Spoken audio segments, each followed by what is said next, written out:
It's the products that are delivering value to people that are getting adoption. Kind of doesn't really matter whether they're built on Web 2 or Web 3. And actually, there are almost no, especially consumer products that are built purely in Web 3. Like, what does that even mean to be built purely in Web 3? Web 3 is a set of tools, technologies. Blockchain is a public store of data. It's a public compute, but that's just one piece of a broader stack that can include a front end. It can include servers on AWS. It can include a database. It can include any number of other parts of the regular sort of standard web stack that enable an experience at the end of the day that people care about.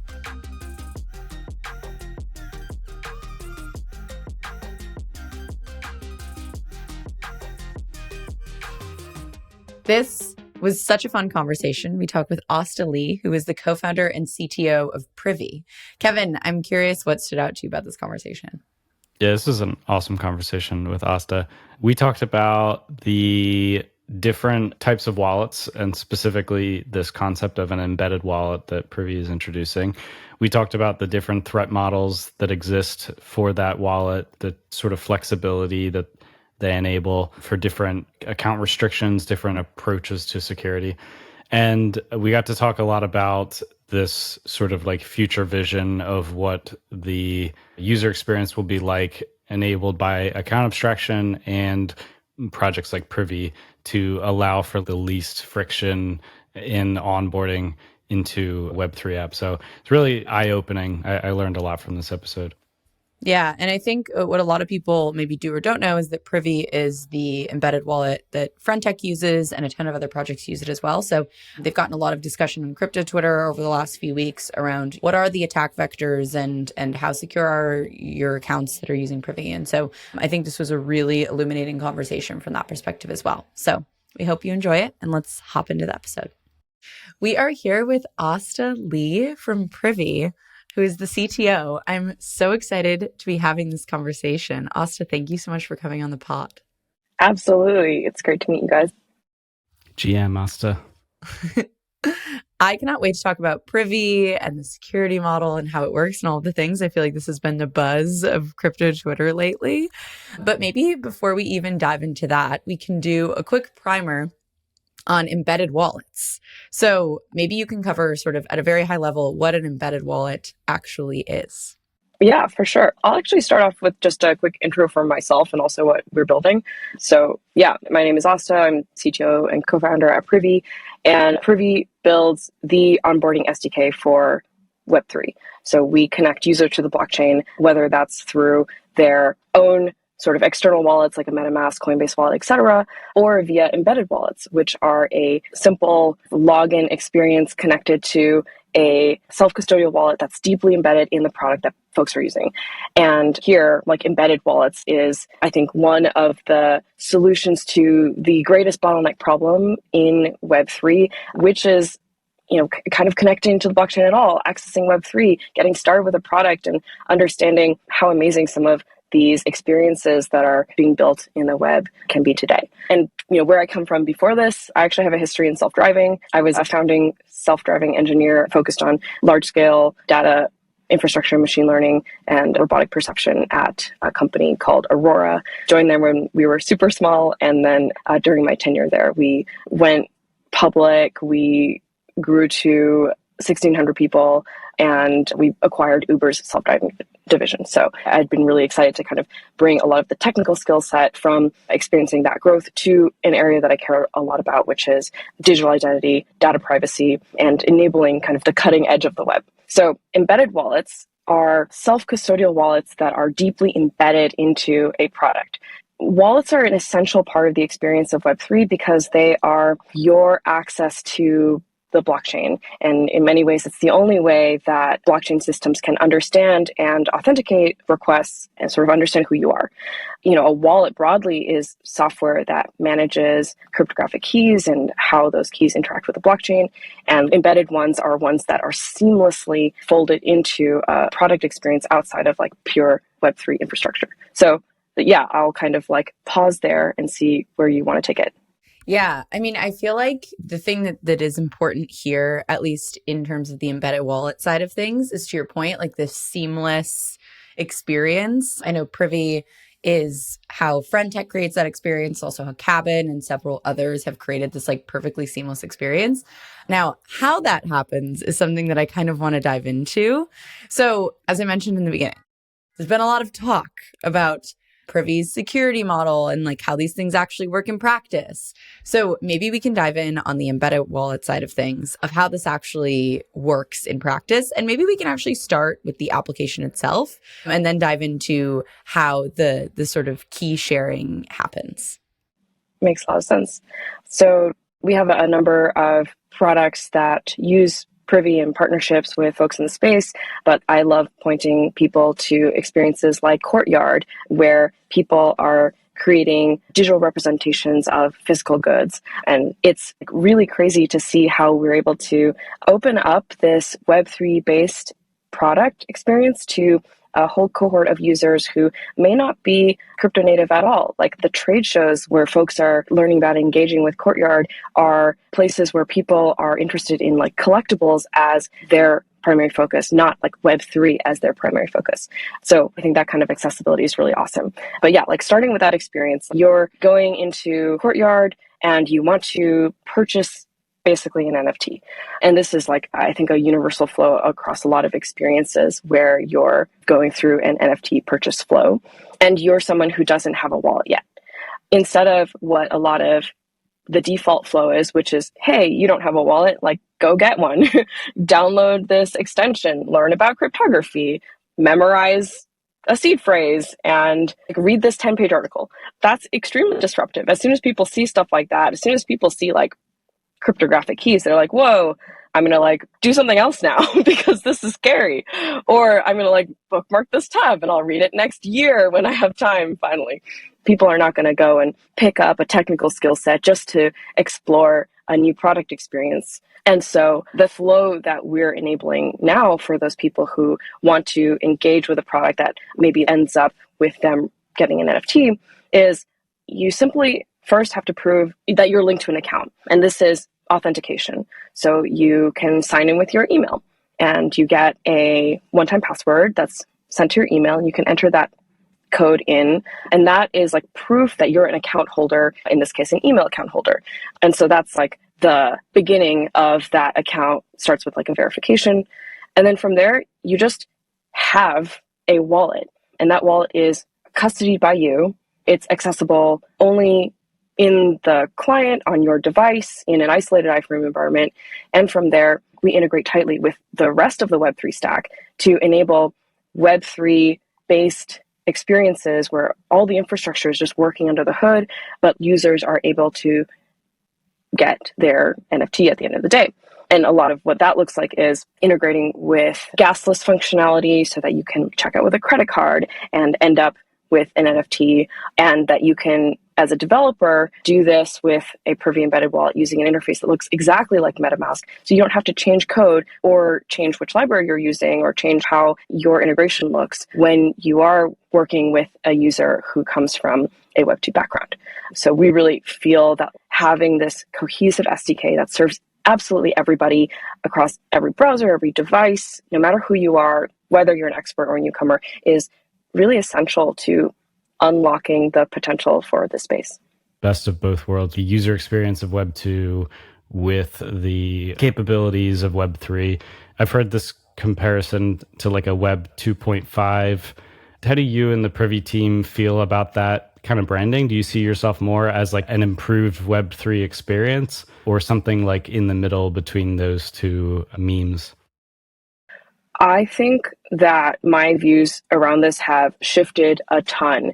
In the beginning, I think I had a lot of thought around what it means to be working in Web 2 versus Web 3, or what a Web 2 versus Web 3 stack looks like. And that's evolved a huge amount, because what I'm seeing today is that it's the products that are delivering value to people that are getting adoption. Kind of doesn't really matter whether they're built on Web 2 or Web 3. And actually, there are almost no, especially consumer products that are built purely in Web3. Like, what does that even mean to be built purely in Web3? Web3 is a set of tools, technologies.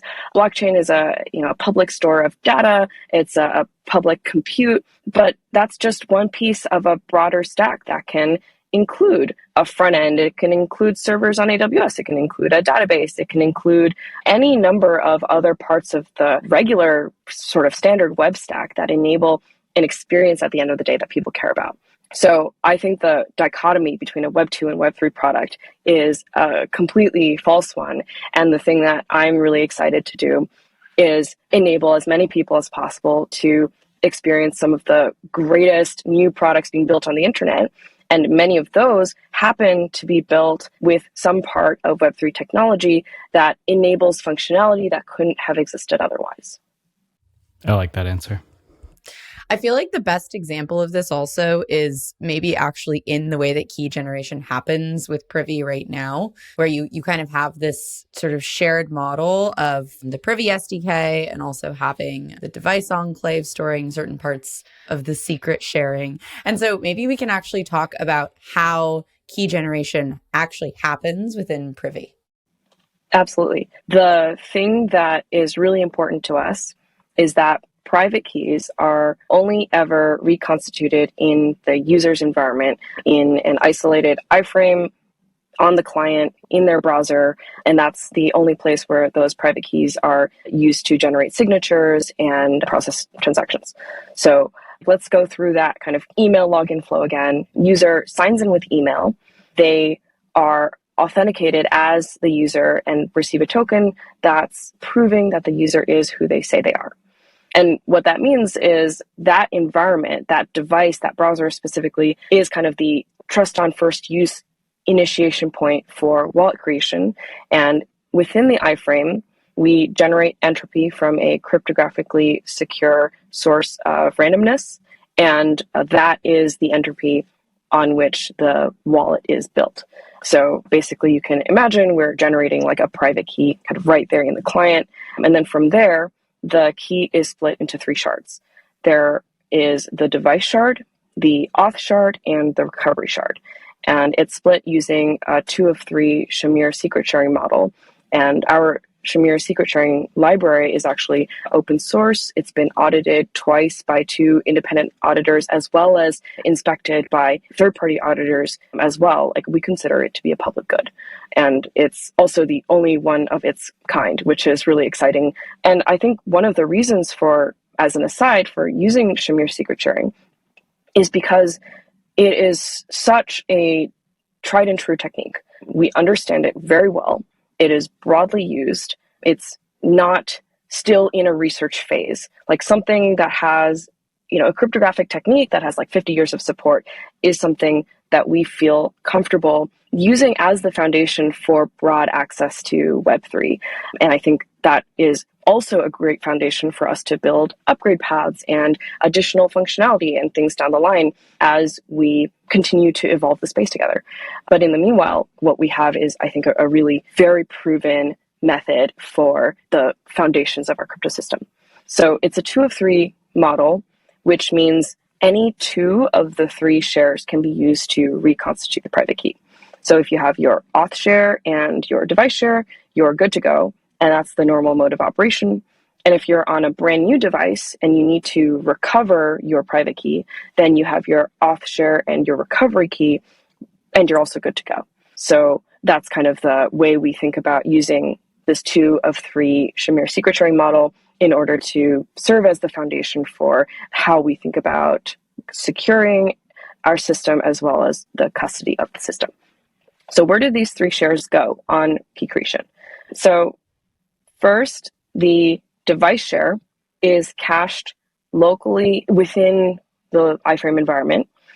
The auth share is sent to the Privy backend auth service where it's gated by verification of the user.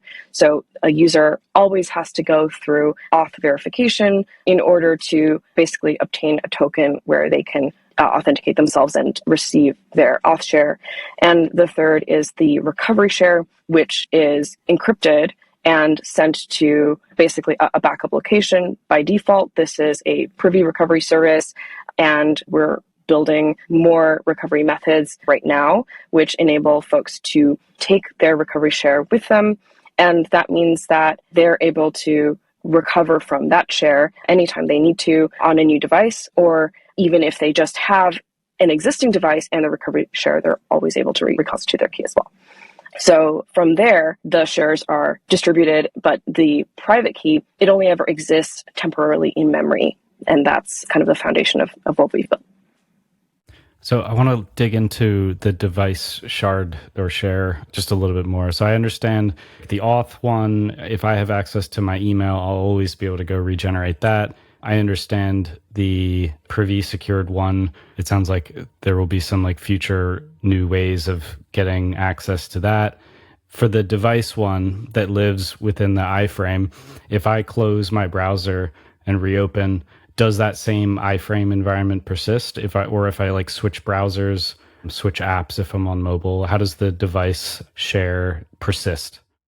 It's persisted in local storage. So it's specific to that browser. If you switch to a different browser, just like if you opened, an incognito window, it wouldn't recognize you and you would have to go through a recovery flow.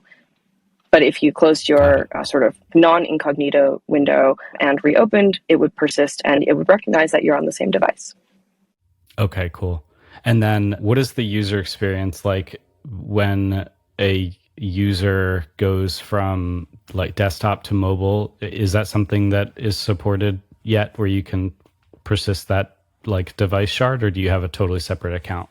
It is the same account, and we believe that cross-platform wallet access is really important. Like, you want to access your same account no matter what device you're on.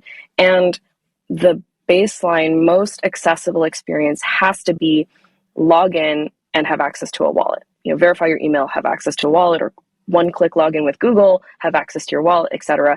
This baseline experience is the most accessible one, and it's one where I think the vast majority of users will get started there. What's also really important is having upgrade paths. So some of the active work we're doing around enabling users to take their recovery shares with them is an upgrade path. If for whatever reason Privy were no longer available, like, you always have access to your wallet via your device share and your recovery share. And this also means that there's no ability for Privy to go down and prevent folks from accessing their wallets. Although currently, as we stand, we're like a deeply integrated service in folks' stacks. And in the same way that if AWS goes down or Vercel goes down, Privy goes down, that's something that needs to be addressed as a core part of the product experience today. The other parts of the upgrade path that I'm really excited about are things like our password-based recovery flow, where the user-supplied entropy that's used to encrypt the recovery share literally cannot ever, those wallets cannot ever be recovered without the user supplying that entropy. And so we actually have a number of additional protections in place here, which is we require proof that you know the cryptographic key used to decrypt the recovery share before we even send encrypted recovery shares back from our recovery service. And that recovery encryption key is derived ultimately from both the password and more entropy generated from a C-spring. So things like that, plus like API rate limiting, et cetera, like further secure the encrypted recovery share, even when user passwords are required, so that we help protect against folks who may not have the most secure passwords. So that's like a secondary factor of authentication that's required even for recovery. And that's like an example of an upgrade path. Another one is adding transaction multi-factor authentication. So whenever a transaction occurs on your wallet, you have to go through an additional authentication flow, whether that's a TOTP or hardware key or another form of secondary auth, to not just prove that you have initially authenticated, but to prove liveness and that you're there to authorize the transaction on that wallet even after initial setup. So these various upgrade paths are I think, really important for continuing to elevate more and more against different threat models, but it also isn't an accessible first experience. Because if you were trying out a social app for the first time, and on your first sign up, it asked you for sign in with Apple, but then also set in your second factor for authentication, and then also set up a TOTP like wallet, MFA, and then also set up a password, and then also connect your cloud account to back up your recovery share. You'd be like, I don't know if I want to listen to music this badly, actually. And you would like go and do something else. So I think the upgrade path is like super, super important. It's like important to have a strong, secure baseline so that people can always just log in and have access to Web3 no matter what. And then as different product values change, as account values change, as people are using different types of products that have different threat models attached to them, that configuration is something that can be defined by both the developer and by the user. Yeah. So just to like parrot that back and I guess reflect on my own experience, when I was preparing for this, I was playing around with different apps that use Privy. And so like a friend.tech, for example, does not ask the user for any sort of passcode when you're generating your wallet for the first time, at least I don't think, whereas Cabin does. So at the application level, you actually have developers choosing sort of different levels of security that they want to provide for users who are using Privy. Is that a fair way to put it?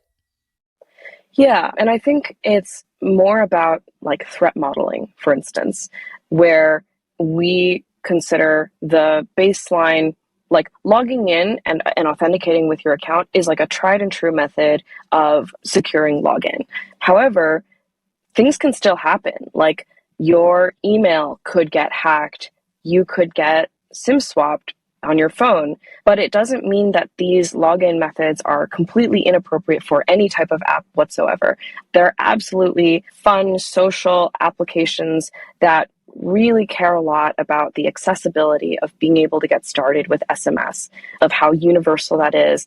And I think that having that one-click login experience and a lot of education and upgrade paths from that are really important. The vast majority of people who just get started with a consumer app have not built value in that experience yet. They're looking to discover. And barriers to entry for Web3 generally are barriers to entry for that product and like vice versa. So we think that the baseline experience of like logging in and having a wallet is essential, and that different developers who have different threat models for their users, different expectations of account value, are able to configure different requirements for their users. We also offer the ability for developers to enable per user configuration. So on friend.tech, you notice that when you signed in, you were not required to enter a password, but you are enabled to upgrade to a password. And that is sort of a part of the onboarding configurability that Privy provides. Yeah, I wanted to ask about this, and you kind of touched on it. I saw a lot of Twitter concern maybe a month back or so around the idea of this additional honeypot for SIM swapping, where if you have a bunch of people that have a bunch of money in friend.tech and their accounts are secured by two-factor auth with just their phone number or like just their email, those devices and those accounts become higher priority in the list for someone who wants to go try and SIM swap people and make money in the process. So it sounds like Privy's answer to that is by allowing for more layers of additional account security and then leaving that up to the app developers to decide what makes sense for their particular application. Yeah, folks in friend.tech have account balances that are unusually large in some cases, and that requires different types of trade-offs. Maybe those folks are the types of people who really benefit from having to log in 4 times before they're able to do anything with their wallets. But that can't be the requirement for every single person who touches a product that has some component that's based in Web3. We think that in many ways, you have to sort of interact with the product to understand your relationship to it and how important it is to you and how valuable it might be to you. And like smoothing that onboarding process and lowering the barrier to entry is really essential for growth in the space and for people to just have access to these products. Beyond that, we think that the upgrade paths are really important for people who find that their understanding of value changes over time. I think it totally makes sense to enable per user constraints where like an app developer could say that if a user's wallet goes past X amount of value, maybe they are forced to increase their security model. I think that makes a lot of sense. We actually have some really cool designs we'll be rolling out for some of this. So yeah, there's some things around transaction multi-factor auth that we're shipping that are configurable depending on the user and logical checks around value and things like that. I feel like that is exactly what the types of logic that we need in these types of applications. I mean, more broadly, I think in Twitter alone as like a Web 2 app, this would be fascinating, where like if you have a certain number of followers, you're consistently prompted and or like kind of forced to create better authentication mechanisms. We've seen this across the board, I think, particularly in crypto for like people who have a large amount of influence, just being, again, kind of to your point, Kevin, like honeypots for SIM swaps. The other type of attack concerns that seem to have arisen around Privy is this idea of like a front end attack concern and then also an iframe attack concern. I'm curious how you think about both of those things specifically in the embedded wallet implementation side. Yeah. So we think that it's really essential that we provide really strong security defaults here. This is by setting CSPs and header restrictions and origin restrictions and things like that, so that it's not possible to do things like inject malicious code, etc. Here, there is a balance, which is user accounts can be compromised if users behave in a way that might not be reasonable, like running code in their console that they don't understand. We actually have a console warning that we've added into the browser console so that users are deterred from doing things like pasting code, copying out tokens, pasting them elsewhere. Those are behaviors that we want to educate people around, add deterrence towards. We can't actually stop somebody from doing that, but we're like doing our very best. And I think that is also well outside of the realm of like normal behavior. So that's kind of like one, which is our defaults are quite strict and also require often like some kind of more unusual behavior for those to be bypassed. In addition, we're working with developers on helping them ensure that together we're securing their whole application surface really well. And so we have bug bounty programs. We have kind of our security at privy.io email, which is kind of our like security front lines. We have worked with all our customers to make sure that folks are doing their diligence as well on securing like their applications. So yeah, that's a lot of how I'm thinking about it, which is on the front end side, it's really important that unusual behavior is deterred as much as possible and that the default, which is like someone's logging in and using their app, is secure out of the box. Yeah. And I guess like from that perspective, I mean, I would be curious to hear your thinking on like really how different the threat model is around front end attacks and things like that with Privy or any embedded wallet, but of course, specifically with Privy, because that's what we're having the conversation around, versus like with a user that's bringing their own wallet. It does feel like the attack surface area there, if you have a front end attack in particular, is like if attackers want to get your money and they own a front end that they shouldn't have access to, it feels like no matter what, there's a malicious way to sort of do that. So yeah, I'd be curious like how much really higher of a risk is something like a front end attack for an embedded wallet versus a user bringing their own wallet. Yeah, client-side attacks for any client-based wallet, they are kind of the only place where things can actually be compromised because frankly, if you dumped like all of Privy's database contents on the public internet, you would not be able to reconstitute anybody's private key. So it's actually like the primary place where people would be looking, but also this is the case for any client-based wallet as well. So consider MetaMask is, I think, what a lot of people consider to be a non-custodial wallet that has protected, I think, some like very, very, very large sums of money as well. If that MetaMask, it's a browser extension, so it's in its own like kind of extension isolated environment. If that code were compromised, people's wallets would be compromised as well. And I think that we have to understand that the software itself has to be like a secured system. So we have internal practices in place, as well as infrastructure settings and so on that do protect that client environment. I think the thing that is something to be like thoughtful about is upgrades like transaction MFA or even passwords, but transaction MFA is the one that I'm thinking about from a per transaction basis, mean that if an attacker were to compromise a customer application entirely, they are not able to access or submit transactions without the user in the loop. And this is the user kind of getting pinged, getting a text, getting a request for an OTP code or TOTP code, saying like, would you like to confirm this transaction? In which case they can say, no, I don't recognize this. This is not a transaction that I've allowed, and they can actually log out, revoke their sessions, revoke their device, etc. Like these are things that are in place for even unusual activity like that. So I think that the additional kind of upgrade paths like do a lot to protect against things like, oh, what if the entire application itself is compromised? Yeah, I would also be curious. This kind of reminds me in a weird way of some of the DAO security models around, okay, well, what if you have a governor with a time lock and things like that? And so I'm curious if the team at Privy has thought about some of these like time-based components on a per transaction basis. Yeah, we have.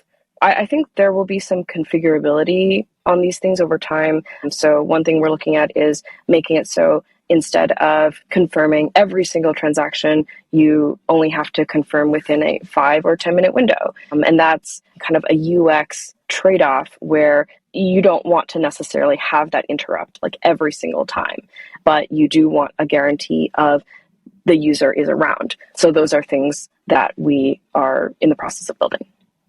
So I want to ask about one particular user profile, one type of user that could be interacting with Privy. I think in crypto, there's a lot of people that are very opinionated about how they hold their private keys. And so this like self-custodial maxi user profile will sign up for something like friend.tech. They'll go in and maybe immediately export their private key, maybe set that up with a hardware wallet, whatever they might do. I want to understand what the user experience is like for that user interacting with many different Privy-enabled websites. So if I sign up with friend.tech and I extract a private key from that, and then I sign up for Cabin and I extract a private key from that, am I forced to write down all of those different private keys, or is there some potentially account abstraction enabled future where I can have those private keys maybe like hooked together and be connected through some single like account abstraction wallet? What does that user experience look like today? And then what could that look like in the future? Yeah, we're really excited about interoperability. I think one of the biggest values that consumers have in Web3 right now is interoperability. And like that's like where things start feeling like magic, being able to log into one app, build an experience and a relationship there, and then take the value that you've earned through that into another app or a marketplace or as a part of your reputation or something else. And like that interconnectivity between apps feels like magic. So I'm really, really excited to bring interop into the ecosystem of all the apps that use Privy as an option and maybe in the future a default. There are things that are important considerations there. One is security. We wouldn't want one malicious app to be the reason why someone's interoperable account is compromised. And this is what you would see with a MetaMask or another external wallet, where if you took that wallet with you from place to place, accruing value, but interacted with one malicious application in a way that caused you to lose your assets or other valuable items, that's something that kind of takes away from your experience with the other apps that you interacted with along the way. And that's like a concern universally for anybody thinking about interoperability, which is like protection of the user. So we think that there will likely need to be different modes of operation with Privy. Like in some ways for, say, the gaming application where you log in and you want to have high throughput interactions with the blockchain in a way that doesn't cause constant UX interrupts for the user. Maybe that's a world where that has to be a signer into a shared smart contract wallet or something that looks like that. One thing that we've been thinking a lot about is if embedded wallets are still embedded in applications but serve as permissioned signers into a global user model, into an account abstraction model, where they can be permissioned to interact with that global account, otherwise have interactions that are scoped to just that app and kind of enable someone to, at minimum, go and log into or interact with a Discord bot, but like with their friend.tech reputation behind them, or in the future, maybe take some NFT from like a courtyard or something else and sell it on a large marketplace. And would that be a Privy format? So right now, using my EOA private key, I could like throw that in MetaMask or throw that in a hardware wallet, and I can access different websites as sort of like the same person. So what you're describing is the future Privy-enabled way of doing a similar thing, but sort of maintaining the same Privy wallet underneath. Would that be something that is sort of like specific to working only with Privy wallets, or is that something that could potentially be standardized in the future? I'm not sure if you've talked about that with the team at all, but I'm just curious what your thoughts are. The path for interop today is key export or asset transfer. So if you want to take an NFT and sell it on a marketplace, you export your keys and then you connect that external wallet, whichever one it is, to that marketplace. If you transfer assets, then you'll connect a external wallet and you'll take your Privy wallet and like transfer the asset, take your external wallet and like do the same thing. So that's how interoperability works today. And in part, that's because we think that's the default mode for interop. And we believe in working very tightly with how the Web3 stack works. And that's the current path. The future path starts with all the folks who use Privy today are able to be a part of this ecosystem of understanding their users in a more global way. And I think that there are also options for us to provide something that looks like a more standardized connector to any other product as well, even if they're not integrated with the Privy SDK, but want to connect with someone's global account. I think some of those details are still in their ideation phase, and like a lot of that is the most exciting work for us because Web3 is missing an identity layer beyond just one private key or one wallet.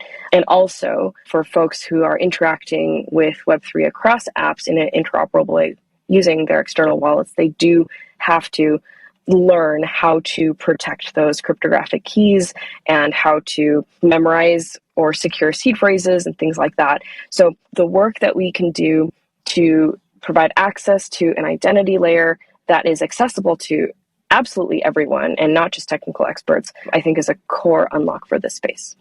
Totally. Yeah. And I think over time, I'm very excited to see how projects like Privy start to hopefully pioneer some of the account abstraction stuff. It feels like a lot of the account abstraction standards today are like so technical and maybe not far out, but definitely not touching users where I can sort of see how these things unfold. And I think Privy is one of the few things that I've interacted with where I'm like, okay, yes, I could see how this would evolve into something, especially because right now it's so app specific. It's like bundling those things up into one single sort of interface or identity just makes a ton of sense. So very excited to see how that evolves. Yeah.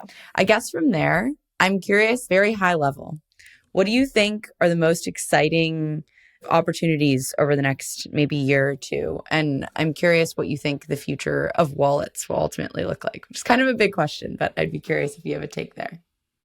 Yeah, I am really, really excited about our work on interoperability. That's something that I think has the potential to be really transformative to the space and really good for accessibility and just enabling a lot of growth in the folks who can really experience these products. I'm also really excited about improving the developer experience. So it is still a bit too hard to build in Web 2 like user experience or just really high quality user experience in Web3 right now. And some examples are the interactions around gas, funding, and around mobile.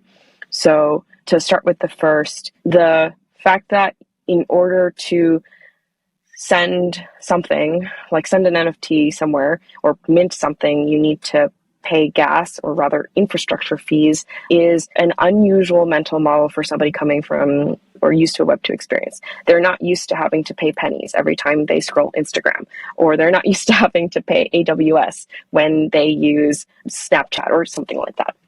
So I think gas is an example of a lower level infrastructure or like implementation detail that I'm excited to abstract away for end users.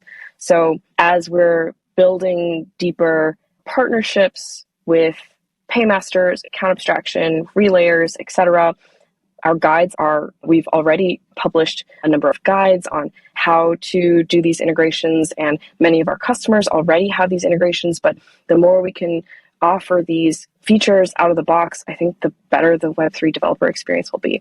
I think that will be like really, really important for both developers and for end users. I think funding wallets is also really important. We have a out-of-the-box MoonPay integration and have worked and partnered with MoonPay to make that as end user friendly as possible. And there are many other on-ramps as well that we also see integrated with Privy, and having Privy be a deeply integrated part of the Web3 stack is important, but also having things that come out of the box so that you don't have to make a decision is also really important, which is why we have that MoonPay integration out of the box. So I think like funding wallets, especially on the right chain at the right time, not having to bridge, not like those things they have entered a technical realm that immediately stops a lot of people from engaging with the space. And the third example that I mentioned was mobile, which is the mobile wallet connection experience right now is really challenging, even for folks who have gotten used to a MetaMask extension popping up on their desktop browser. When they've moved to a mobile environment, there is often this ping pong back and forth. There's context that can be lost if you're forced to go into an in-app browser with some other wallets, and that is also a negative experience. And most people are accessing or are encountering a lot of consumer applications mobile first, and embedded wallets and further mobile support is so important. So we're shipping native SDKs so that people can build apps with embedded wallets and just be able to connect many, many more users to the blockchain in that way. Yeah. It feels like on that note, as we close out, sort of reflecting on the conversation, there's a lot of these sort of improvements to just make these things more seamless and an experience that much better models what people already expect from a Web 2 perspective.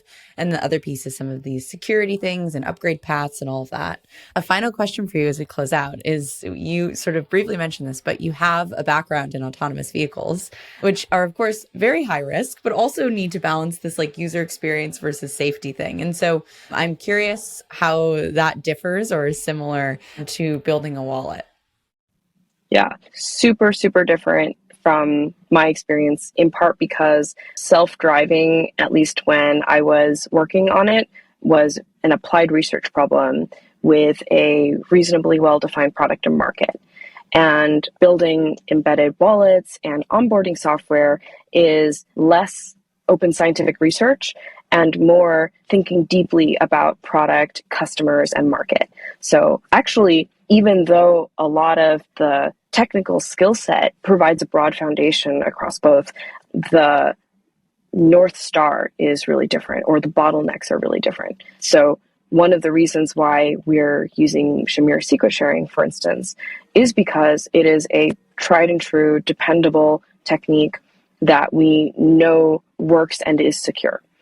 And that's not a type of tool we had as much in the self-driving world, where we were putting together a lot of tried and true things, but also just building completely novel model architectures, merging sensor inputs in a way that nobody else has done, and building systems that are meant to operate at scale and under operating conditions that have never been seen before. So super different research problem level of bottleneck compared to here. And I also think a big difference is the ability that we have across Web3 to shape the industry together right now. Like the things that are important are around enabling really broad access and growth of the whole entire space. And I think that's just a much more open and collaborative North Star than being more of a heads down researcher, like trying to focus on a sort of more core technical problem. So I think this is a matter of perspectives. Like I do enjoy the research mindset, but I've felt a lot of community working in the Web3 space. Yeah, it's funny. It's like people always say we're so early, but we're not that early. Like we actually do have things that we can build on top of, and we do have users that we can engage with. So I really love that take. This was such a wonderful conversation. Where can people learn more about you and Privy? Privy is at privy.io, privy.io. We're also on Twitter at privy_io. And then you can find me on Twitter. I'm Asta_Li, Li. So yeah, excited to get in touch if anyone has questions or wants to chat more. Beautiful. Asta, thank you so much for coming on the pod. This was so lovely. I appreciate it, Asta. Thank you. Thank you so much.